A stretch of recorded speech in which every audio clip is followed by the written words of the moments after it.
ఇంటిలో ఒక్కొక్క భాగంలో ఒక్కొక్క విషయాన్ని మన వాస్తుశాస్త్రం వివరించడం జరిగింది.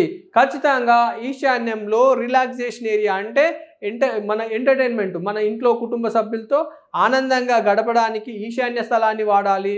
అలాగే వంట వండడానికి, మంట పెట్టడానికి ఆగ్నేయాన్ని వాడాలి.